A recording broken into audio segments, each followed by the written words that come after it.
Olá pessoal, tudo bem? Que Jesus abençoe a todos. Mais um estudo da Gênese. Vou fazer o nosso preparo da obra Autoajuda e Autoajuda, psicografia de Celi Durão, mensagem de Francisco Cipriano e Irmã Germana. E essa mensagem que eu vou ler agora é bem curtinha, de Irmã Germana. Encantamento. Encantamento se faz quando abrimos os olhos para a verdade. O encantamento diante do sorriso de uma criança. O encantamento de dividirmos o que temos dentro de nós e percebermos quão grandiosa é a fraternidade. O encantamento de recebermos toda a grandiosidade das forças da natureza. O encantamento de descobrirmos o amor e dividi-lo com o outro. O encantamento de uma página lida e de uma prece ouvida. O encantamento pela vida, o encantamento por tudo que nos rodeia, o encantamento por você, Irmã Germana. Então vamos relaxando, unindo nossos pensamentos, pensando no nosso irmão maior, Jesus, que preside esse momento de transição do planeta, que ele tenha o nosso eterno agradecimento por tudo que fez e faz por nós, que ainda fará, que ilumine nossos lares, que essa espiritualidade amiga ligada a nós, a esse trabalho, possa olhar pelos nossos familiares, nossos idosos, nossas crianças, todos os nossos entes queridos. Pedimos licença para iniciar o nosso estudo, que nos ajudem no entendimento do tema e que possamos tirar bom proveito e aplicação prática na nossa vida. Agradecemos ao Senhor Jesus, graças a Deus. Então, pessoal, estamos dando prosseguimento à Gênese. Hoje é o estudo, a aula 41. Nós vamos recomeçar do item 15, mas antes algumas reflexões. No estudo passado, para quem lembra, eu falei da importância de nós resgatarmos a imagem de Jesus, o que ele significa para nós, o que é fundamental numa era do Espírito, que é disso que se trata o mundo de regeneração, o amor prevalecendo e o conhecimento e o acesso às realidades espirituais. Esse acesso à vida espiritual, e isso vai se intensificar de várias formas, inclusive através da ciência, que ao estudar a matéria e novas tecnologias, vai acessar o mundo espiritual. Mas Jesus deixou várias mensagens cheias de simbolismo. Numa delas, que tem muito a ver com o tempo atual também, desse momento de separação de alguns espíritos, ele deixou uma frase que é muito conhecida: muitos os chamados e poucos os escolhidos.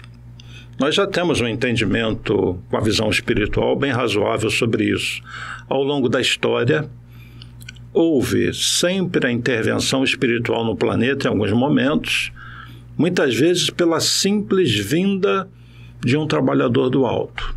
Por exemplo, Mahatma Gandhi mudou a história da Índia, de boa parte da humanidade, ao pregar a não violência. E libertou a Índia do domínio britânico depois de muito tempo. Isso foi um grande acontecimento. Bastou um espírito mais elevado para uma grande mudança. E ao longo da história, profetas têm vindo, o próprio Jesus veio.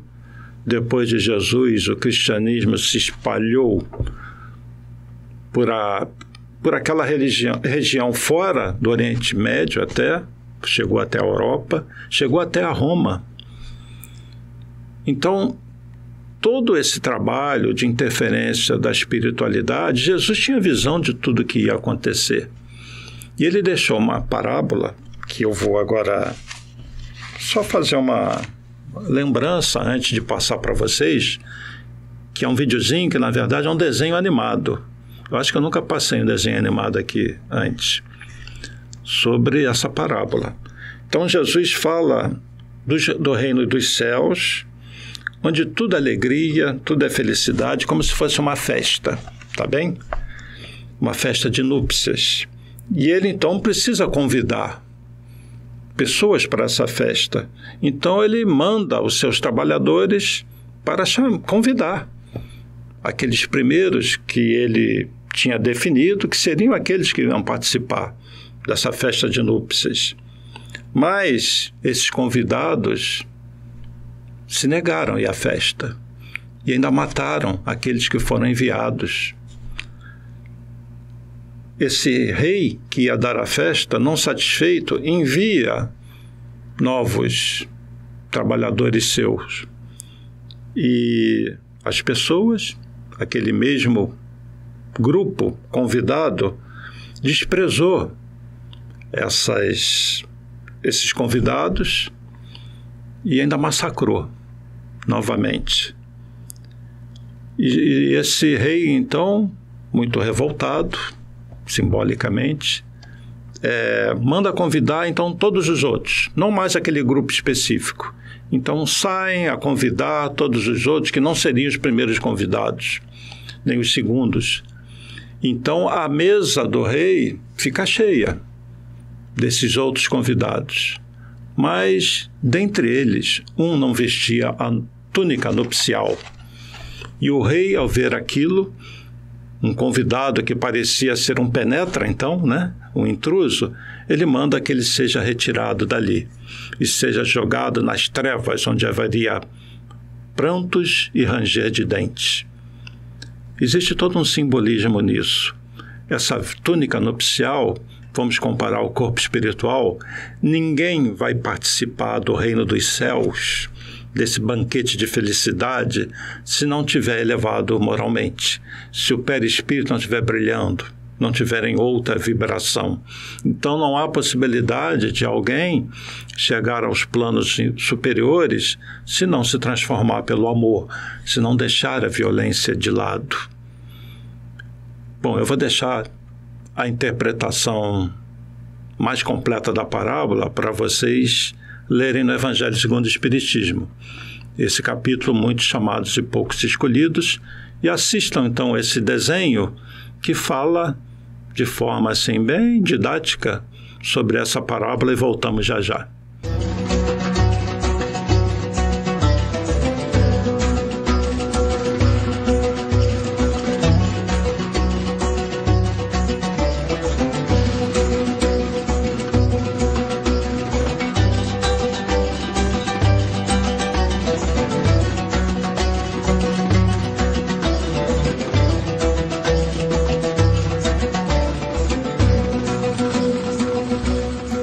Falando por parábolas, Jesus disse que o reino dos céus se assemelha a um rei, que, querendo festejar as bodas de seu filho, ordenou a seus servos que chamassem para as bodas os que tinham sido convidados.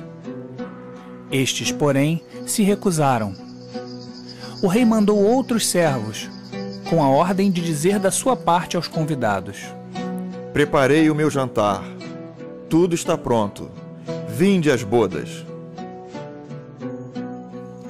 Eles, porém, sem se incomodarem com isso, lá se foram, um para sua casa de campo, outro para o seu negócio. Outros ainda pegaram os servos e os mataram. Sabendo disso, o rei ficou furioso e, mandando contra eles seus exércitos, exterminou os assassinos e lhes queimou a cidade.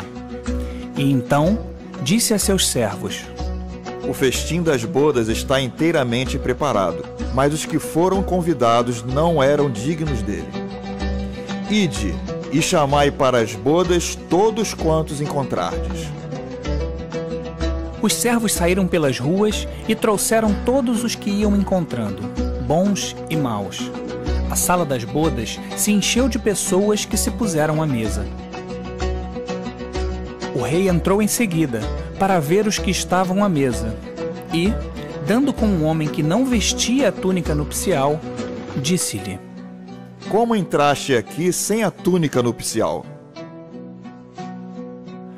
O homem ficou em silêncio, e então disse o rei à sua gente: Atai-lhe as mãos e os pés e lançai-o nas trevas exteriores. Aí é que haverá prantos e ranger de dentes.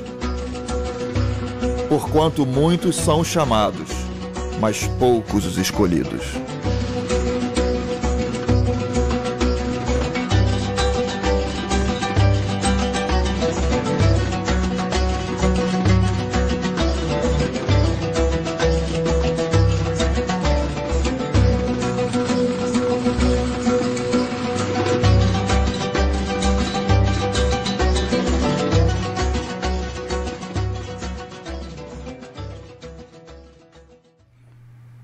Então, nós somos parte desses convidados para o banquete. E nós somos aqueles da última hora, porque existem outras parábolas similares a essa que fala do trabalhador da última hora. E cada um de nós é um desses trabalhadores da última hora, convidados para fazer parte de uma nova era. Então, esse momento que nós estamos vivendo encarnados aqui é uma grande oportunidade, onde nós temos que fazer brilhar a nossa luz. Precisamos vestir a nossa túnica nupcial, porque aqueles que foram afastados do banquete, dessa separação do joio e do trigo, vão ser relegados a mundos inferiores, onde, simbolicamente, haverá prantos e ranger de dentes, as trevas exteriores.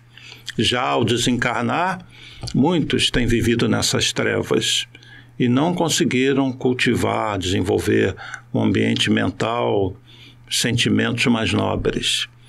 Então, é um momento importante que nós vivemos e isso tem acontecido ao longo da história, essa interferência espiritual. Só que ela agora é muito intensa. Nós estamos no fim dos tempos, fins do ciclo de dor, de ignorância, de violência extrema, para viver a era do espírito, a era do amor. Então, eu quis mostrar essa parábola de início para reflexão de todos nós. Vale a pena pegar o Evangelho, dar uma lida e refletir sobre isso. Bem, nós estamos na era em que a ciência está se acelerando de forma exponencial, ao ponto de que alguns preveem, em alguns anos, nós não teremos mais doenças. Já se fala do homem ir a Marte, já conseguimos lançar naves que são controladas remotamente, cada vez mais os sensores, essa tecnologia em que a gente consegue penetrar, vamos dizer assim, na intimidade de outro planeta através de naves não tripuladas, e cada vez mais o homem vai avançando no conhecimento, já se prevêem coisas maravilhosas. Esses novos tempos serão de mudanças tão radicais que tudo que nós conhecemos hoje, em poucos anos, nós olharemos como tecnologias obsoletas, como um passado onde nós ainda vivíamos presos a certas dificuldades no campo do conhecimento, e o salto que nós estamos dando e que nós daremos vai se acentuar bastante em diversos modos. Sempre nós pensamos em novas tecnologias, né? Sempre a gente pensa nisso. Mas que tal se uma dessas tecnologias for a de alteração dos nossos genes, do nosso DNA, que permita, por exemplo, aumentar a nossa capacidade cerebral? Nós sabemos que nós usamos apenas cerca de 10% da capacidade do nosso cérebro. Imaginem aumentar isso em 50%. Imaginem dobrar a capacidade cerebral. Só isso, apenas isso, vai dar uma alavancada, não só no progresso da humanidade, mas da maneira como o homem vê o mundo. Porque a limitação que nós temos de enxergar certas coisas é a limitação da nossa mente. E talvez por termos o nosso merecimento, uma das grandes modificações, uma das grandes mudanças será esse avançar na capacidade cerebral. Daqui a pouquinho nós vamos falar sobre algumas tecnologias, porque isso faz parte também dessa nova era, de uma reflexão que eu queria que vocês fizessem. Mas antes eu vou ler o item 15, porque a gente precisa avançar no estudo da obra, né? Item 15 do capítulo Sinais dos Tempos, capítulo 18.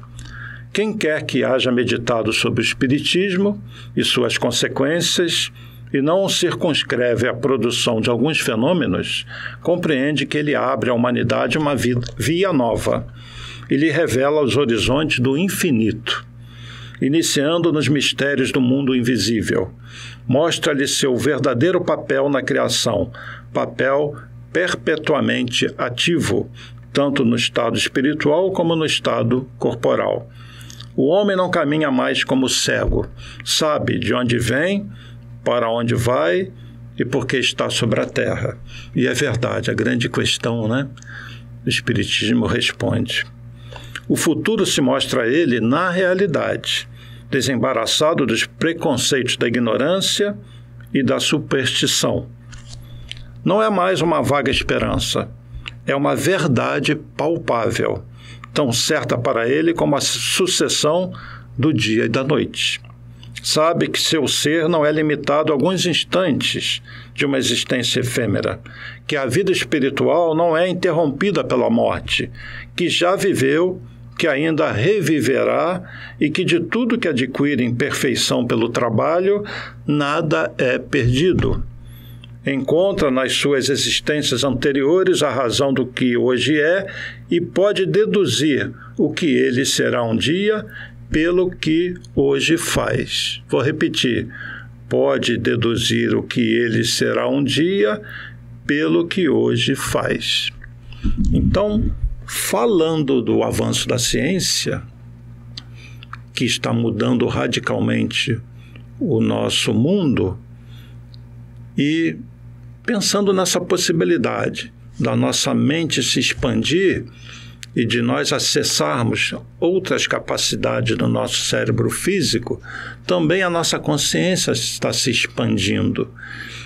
E muitos de nós começam a acessar o nosso eu superior, o terceiro andar da mente. E isso abre melhores condições para contato com essa realidade que nós chamamos de espiritual, com esses seres que vivem em outro tipo de matéria, que somos nós mesmos quando desdobramos ou quando desencarnamos, porque nós temos o nosso corpo espiritual. Existe uma ordem para todo o universo e a nossa mente está prontinha para nós acessarmos outras realidades. Chico Xavier foi um homem além do seu tempo.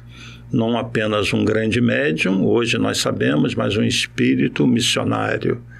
E, obviamente, ele tinha acesso a planos de vida muito além dos médiuns em geral.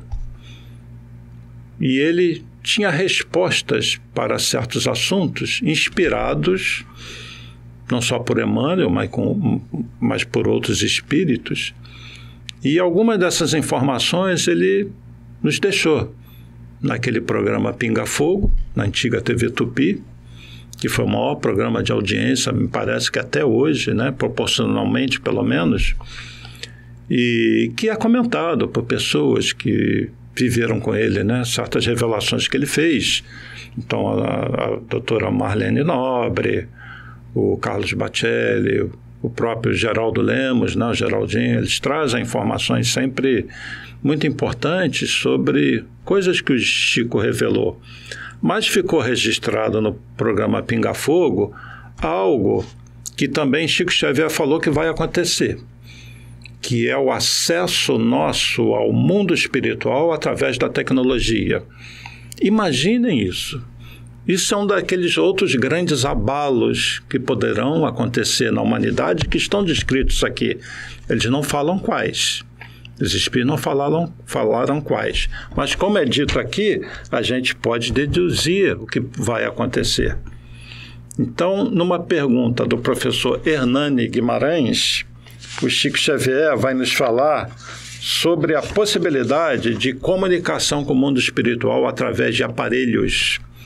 E segundo uma confidência do Chico, ao Geraldo Lemos, ele disse que desenvolvendo uma nova tecnologia no campo da televisão, novas TVs, que num determinado momento os cientistas iam estranhar que uma imagem está entrando ali e eles não sabem de onde é, e vão pesquisar e conseguem se comunicar com aquele que está interferindo ali. E é o mundo espiritual, se comunicando através de um aparelho. Isso é feito hoje, para quem não sabe, de forma muito embrionária, e isso tem um nome: transcomunicação instrumental. Quem quiser, pesquise na internet, transcomunicação instrumental. Então, eu vou passar esse vídeo agora, em que o Hernani Guimarães faz uma pergunta para o Chico. E ele vai falar sobre isso, sobre essa possibilidade. Então, assistam esse vídeo e voltamos já já. Muito bem. Dr. Hernani Guimarães Andrade é a próxima pergunta. Chico Xavier. Alguns cientistas europeus, como o Dr. Konstantin Raudiva, estão logrando obter, por processos eletrônicos, comunicações verbais com seres inteligentes de um outro mundo. Suspeita-se que tal mundo seja aquele habitado pelos que já viveram aqui e estão desencarnados.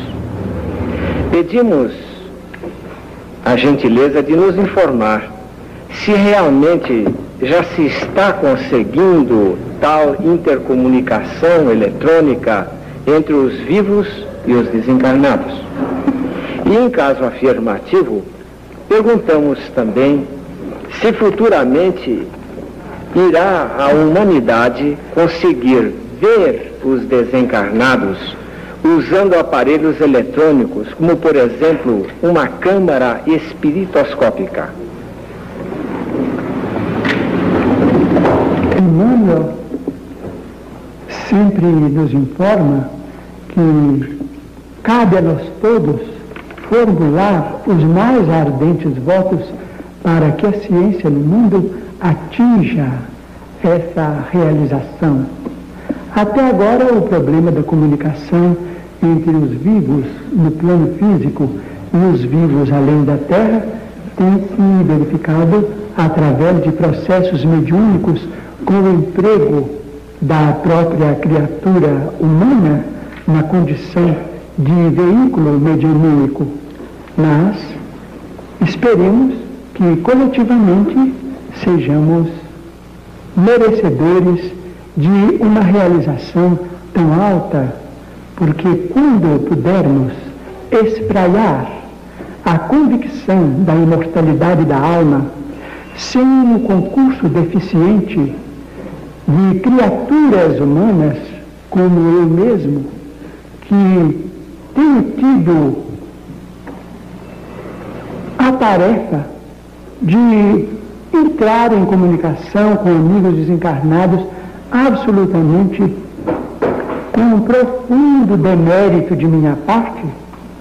Quando nós chegarmos a essa condição de conquistarmos esse processo de comunicação com fatores da ciência, naturalmente que a sobrevivência do espírito trará um novo sentido à civilização cristã no mundo, compreendendo-se que o nosso Divino Mestre nos deu a lição da imortalidade com a sua própria ressurreição. Pinga Fogo, série 71, o penúltimo deste ano, apresentando o médium Chico Xavier. Então, pessoal, vocês viram o Chico Xavier falando de um assunto que para muita gente pode parecer estranho, né? Dessa possibilidade, que depende também do nosso merecimento. E que, na verdade, Jesus já comprovou que a morte não existe, né? Ao aparecer aos apóstolos, ao continuar ensinando. E nós temos na doutrina espírita, através dos médiuns, o contato com esse mundo espiritual. Eu sempre digo que o espiritismo, a gente sabe disso, é uma ciência de observação, como a astronomia também é. A astronomia, como é que ela funciona? Você aponta telescópios e os cientistas deduzem o que os telescópios trazem de informações.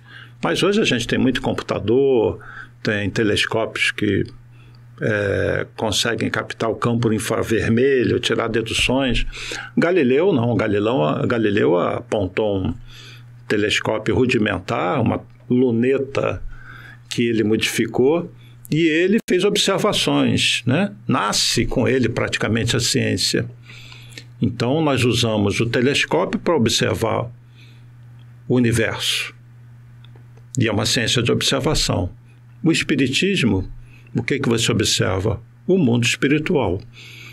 E qual é o telescópio do espírita? Qual é o telescópio que Kardec usou? Os médiuns. Tirando deduções. Uma ciência de observação também, mas usando o método. Sempre repetimos isso. No campo da ciência, então, é de se esperar que isso aconteça, como já acontece de forma embrionária, essa comunicação. Imaginem as grandes mudanças que isso vai trazer. É esse o mundo que a gente tem que enxergar, de forma muito positiva. É isso que está por vir. O momento é turbulento, como toda mudança é. Então, é um momento muito turbulento, nós temos que suportar isso e temos que colaborar com Jesus nessa tarefa de atravessarmos esses tempos turbulentos, onde a turbulência, reparem bem, não se dá somente em torno de nós, mas se dá dentro de nós. Por quê? Porque nós estamos mudando vibratoriamente também. A nossa sensibilidade está mudando.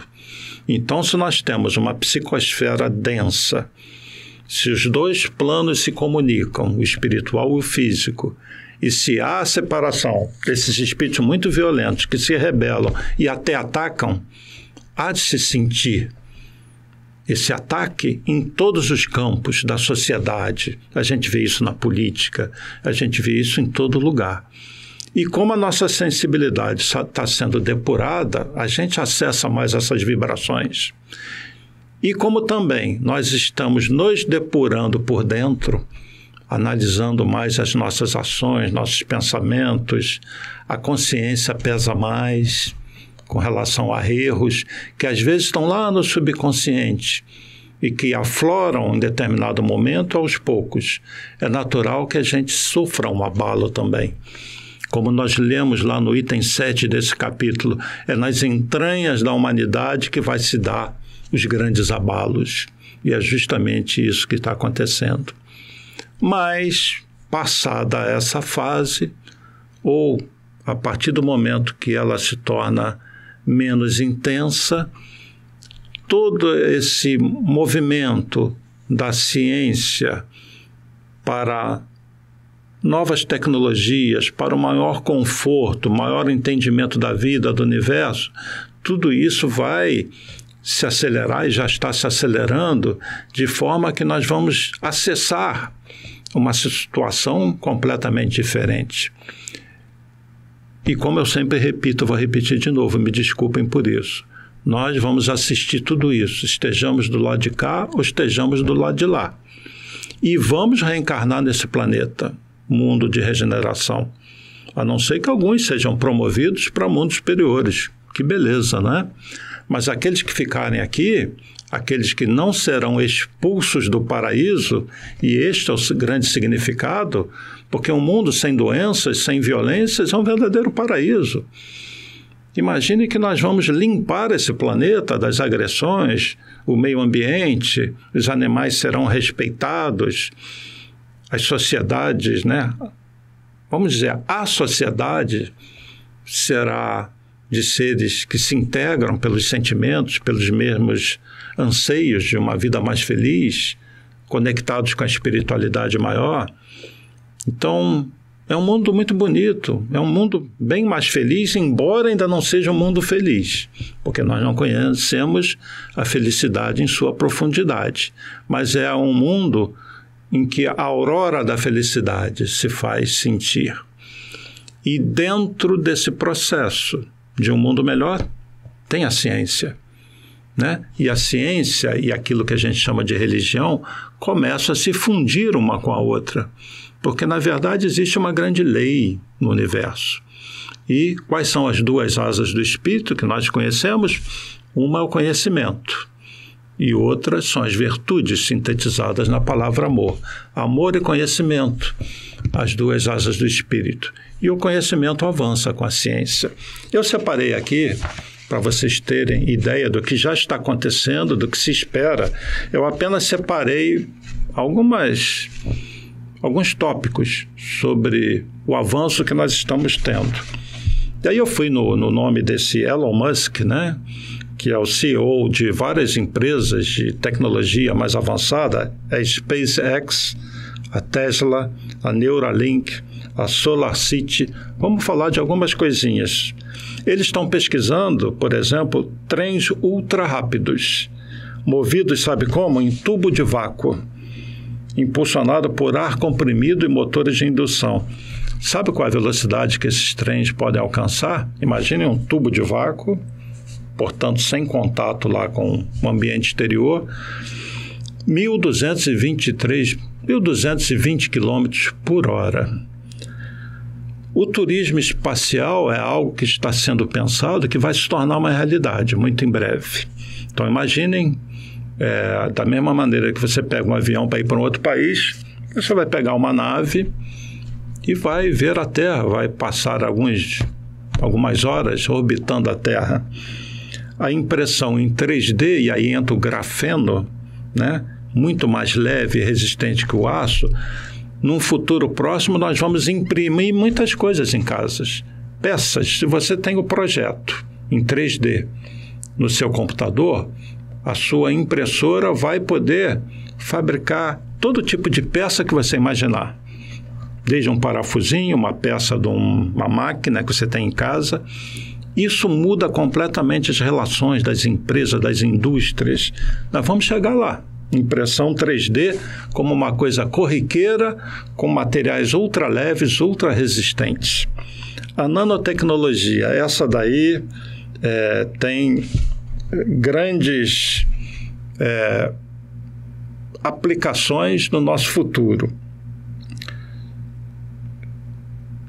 Até as doenças vão ser também, vamos dizer assim, atacadas pela nanotecnologia, né? Primeiro, a gente vai ter dosagem de alguns medicamentos na quantidade certa, porque hoje o que acontece? Você toma um medicamento, tem lá 500 miligramas, tome um comprimido a cada 8 horas. Gente, cada organismo reage de uma maneira diferente. É porque é uma produção em massa. Mas será que alguns precisam de 500 miligramas, 1 grama de tal produto? A gente vai atingir a dosagem ideal e vamos poder ter a dosagem ideal de cada componente químico enquanto a tecnologia não chegar na mudança genética. A nanotecnologia vai permitir, por exemplo, que você tome uma injeção de vamos dizer assim, tratores, né, menores que a cabeça de um alfinete, quase que invisíveis a olho nu. E esses tratores vão pela corrente sanguínea nos vasos e vão começar, ao invés de cavucar a terra, cavucar o colesterol, aquelas placas que se formam nas artérias, e vão retirar das artérias essas placas, vão limpar as artérias e vão correr pela corrente sanguínea. E nós vamos eliminar isso, por exemplo, pela urina, né? A nanotecnologia tem 1000 aplicações. Os pacientes vão ser monitorados em casa. Hoje isso está embrionário também. Mas lembra daquele instrumentinho, daquele filme Jornada nas Estrelas, em que o Dr. Spock e outros passavam assim, escaneavam o corpo humano e já tem a solução, o diagnóstico? Isso a gente vai chegar lá, né? E esse resultado vai ser enviado para um médico que de sua casa vai acessar o diagnóstico perfeito desse paciente.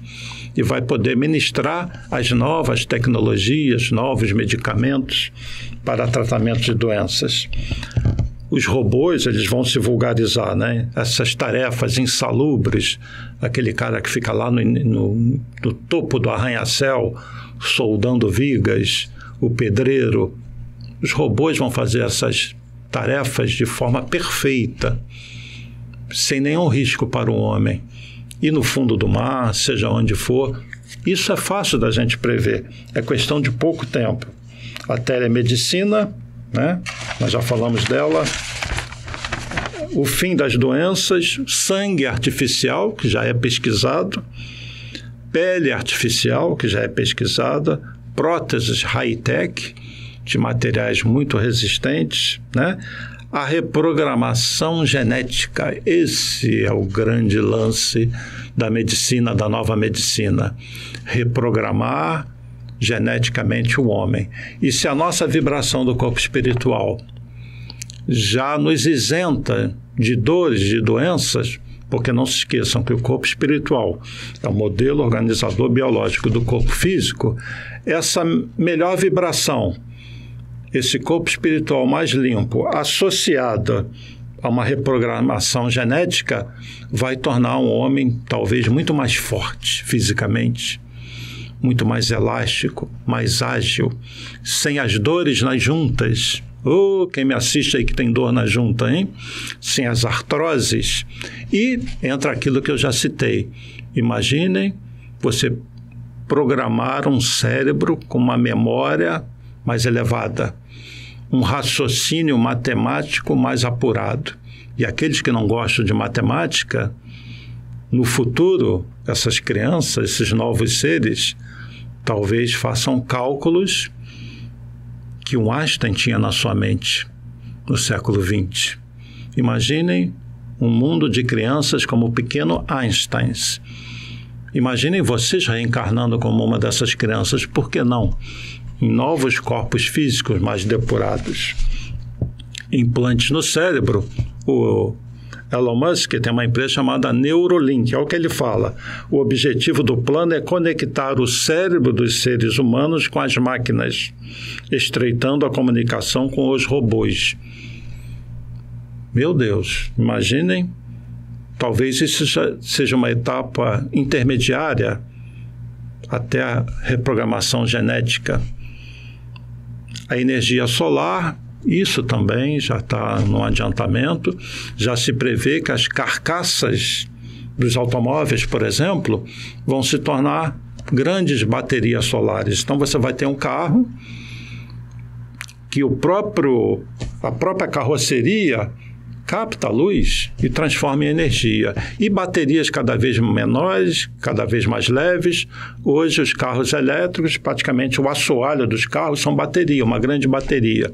Imagine uma bateria do tamanho de uma bateria de um celular, num cantinho do seu carro, acumulando energia para aquele carro rodar 2, 3, 4, 5 dias sem parar. Transmissão de eletricidade sem fio e dados sem fios, isso Nikola Tesla já lá no início do século pesquisava, e isso é uma realidade que está aí. Já está se falando em mandar eletricidade através de satélite sem fio. São coisas assim que no momento a gente via como ficção e hoje nem tanto, né? Tecnologia, tem aí o 5G, né? Que vai mudar a velocidade de transmissão de dados. Já está, em vários países já existe 5G, só que já se fala em 6G e, na verdade, já se prevê a 7G. Estima-se essa 7G numa tecnologia que já começa gente da ciência a pensar nela, uma internet, por exemplo, de até 100 mil vezes mais rápida que a 5G. Se a 5G já é algo muito rápido, isso seria praticamente instantâneo. Transmissão de dados, de informações, né? Que vai permitir casas inteligentes, muito mais do que as que já existem, de robôs cozinheiros. Atenção, se os robôs podem fazer tarefas perigosas, imaginem um robô cozinheiro, né? Muita gente vai querer deixar esse robô de lado porque gosta de cozinhar. Eu conheço alguns, mas fornos e geladeiras inteligentes que vão cada vez mais participar da nossa vida, informando, por exemplo, que tal alimento já vai vencer a validade dele, né? E vai identificar, os alimentos serão identificados, coisas desse tipo. O fim do ciclo do petróleo, isso é certo. Contatos com inteligência de outros orbes. Algumas dessas inteligências vão reencarnar na Terra, já estão aí nas colônias espirituais. Contato direto com seres de outros mundos, contato com o mundo espiritual. Então eu fiz aqui apenas assim uma rápida varrida no que é possível nesse mundo de regeneração, nessa nova era, nesse mundo mais feliz, onde a mente do homem vai ser o que vai levar a essas tecnologias, onde o homem vai ter mais tempo para viver com seus semelhantes, com mais conforto. E para isso uma série de mudanças precisam ocorrer em paralelo. E eu estou falando, e tem uma parada aqui na leitura da Gênese, né? Então, vou para o item 16. A última frase do item anterior é: nós podemos deduzir o que o homem será um dia pelo que ele faz hoje. É justamente o que eu relatei ainda há pouco aqui. Nós já estamos fazendo e é onde nós vamos chegar até onde a nossa mente alcança, né? Item 16. Com o pensamento de que a atividade e a cooperação individuais na obra geral da civilização são limitadas à vida presente, que antes a criatura nada foi e que depois nada será, que importa ao homem o progresso ulterior da humanidade? Que lhe importa que no futuro os povos sejam melhor governados, mais felizes, mais esclarecidos, melhores uns para com os outros? Pois se ele não vai daí tirar nenhum fruto, esse progresso não é perdido para ele. Imagina que a gente morresse e fosse ficar dormindo para acordar no dia do juízo final. Que pena, não é? A gente poderia reencarnar e acompanhar esse progresso, fazer parte dele. Não seria muito mais inteligente ser assim? Não seria mais condizente com a bondade de Deus? Felizmente é assim. De que lhe serve trabalhar para os que virão depois, se jamais os conhecerá, se são seres novos, que dali a pouco reentrarão no nada também eles? Sob o império da negação do futuro individual, tudo se amesquinha, forçosamente, às acanhadas proporções do momento e da personalidade. Então, o que seria de nós se não fosse esse entendimento de que nós continuamos e que nós somos os artífices do nosso progresso, da nossa felicidade e que vamos herdar essa terra, mundo de regeneração. Bem-aventurados os mansos e pacíficos, pois herdarão a terra. E continuando aqui. Então, sob o império da negação do futuro individual, tudo se amesquinha, forçosamente, às acanhadas proporções do momento da personalidade. Mas, ao contrário, que amplitude dá ao pensamento do homem a certeza da perpetuidade de seu ser espiritual. Tudo muda, não é? Que de mais racional, de mais grandioso, de mais digno do Criador? Que esta lei segundo a qual a vida espiritual e a vida corporal não são senão dois modos de existência que se alternam para a concretização do progresso. Que de mais justo e de mais consolador, senão a ideia dos mesmos seres progredindo sem cessar, a princípio através das gerações do mesmo mundo, e em seguida de um mundo para outro, até atingir a perfeição sem solução de continuidade.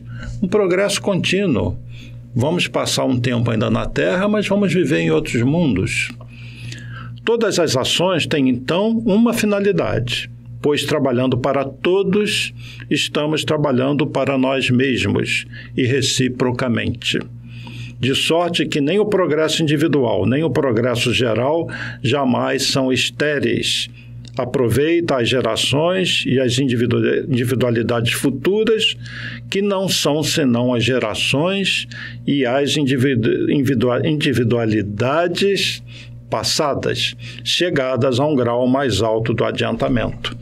Então, nós vamos assim, alimentando o progresso da humanidade, e à medida que o tempo passa e vamos reencarnando, vamos aproveitando o conhecimento de outros e vamos nos retroalimentando desse conhecimento e vamos nos elevando nas virtudes, e nisso está a construção da felicidade do espírito, que cada vez fica mais afastado da ignorância.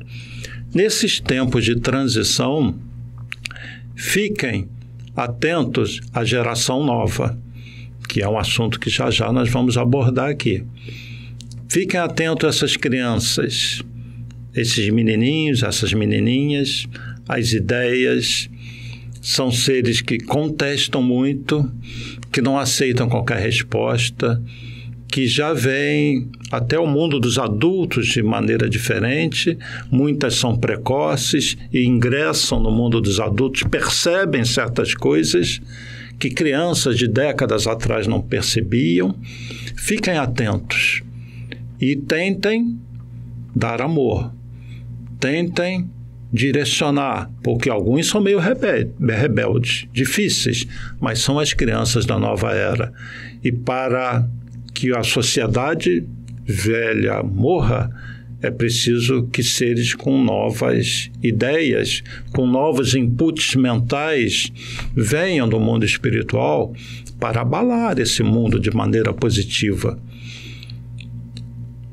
Nós tivemos na nossa história um ser assim, nosso querido Jesus, que quando era menino ainda, foi até o templo, se desligou dos pais. José e Maria ficaram desesperados e ele foi lá, e isso está dito nos evangelhos, e deixou todos maravilhados. Não era só uma criança ali, era o governador espiritual do planeta. Imaginem essa cena, a cara dos doutores da lei, ver aquele garoto falando de coisas, conhecia já profundamente as escrituras. É óbvio, todos os profetas foram enviados por ele, então ele estava falando de algo que ele conhecia, né? Como ele disse em outra passagem, né? Ele veio antes de Abraão. Quando Abraão veio, ele falou, eu sou, né? Eu já estava conectado com Deus. E eu queria passar um videozinho para vocês, bem rápido, de 2 minutos para encerrar, e eu volto umas breves palavras, que é Jesus pregando no templo. Como que aquilo ali foi algo que, se a gente trouxer para os tempos atuais, muitas crianças perante seus pais vão lembrar esse ser que para aqueles doutores da lei era precoce. Na verdade, era o governador espiritual. E muitas das crianças que vão reencarnar, algumas delas já estão reencarnando, são seres de outros orbes, vindo para alavancar o progresso da Terra. Prestem atenção às crianças desses novos tempos. Mas vamos assistir esse vídeo, então, de Jesus como inspiração para isso. E voltamos já já. Até já.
E ele converterá o coração dos pais aos filhos, e o coração dos filhos a seus pais,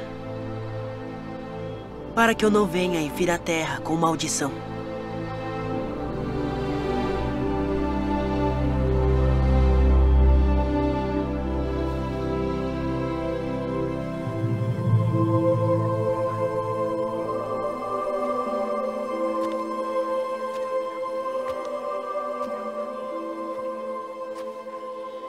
Filho, por que fizeste assim para conosco?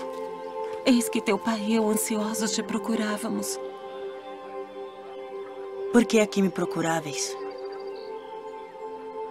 Não sabeis que me convém tratar dos negócios de meu pai?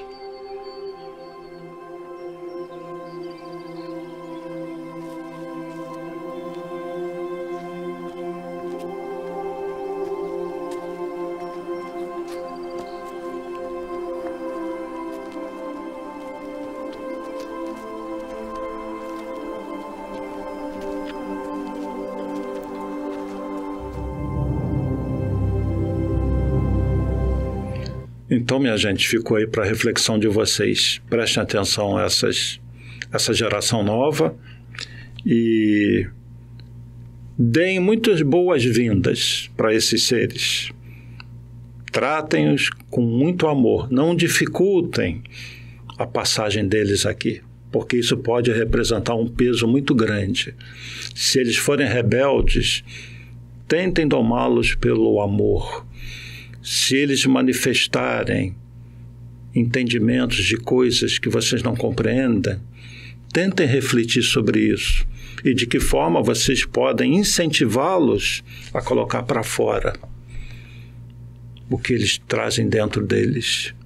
E se em algum momento eles se desviarem do caminho, mostrem o caminho, porque eles são rebeldes, eles são desbravadores e vão penetrar no mundo dos adultos. E talvez incomodem. Tenham paciência, tenham amor, porque a nova era já chegou para nós, através dessas crianças, desses seres que podem ter certeza, em breve virão em massa. E eu queria encerrar aqui, então, com essa visão, essa mensagem bem positiva, agradecendo muito pela atenção de todos, agradecendo por aqueles que deixam seus comentários. Talvez eu tenha avançado menos aqui na leitura, mas vamos continuar sem preocupação do quanto falta aí para terminar. Vamos aproveitar bem esse capítulo 18. Que Jesus abençoe a todos, que abençoe as nossas crianças, paz e bem, paz e luz, paz, muita paz.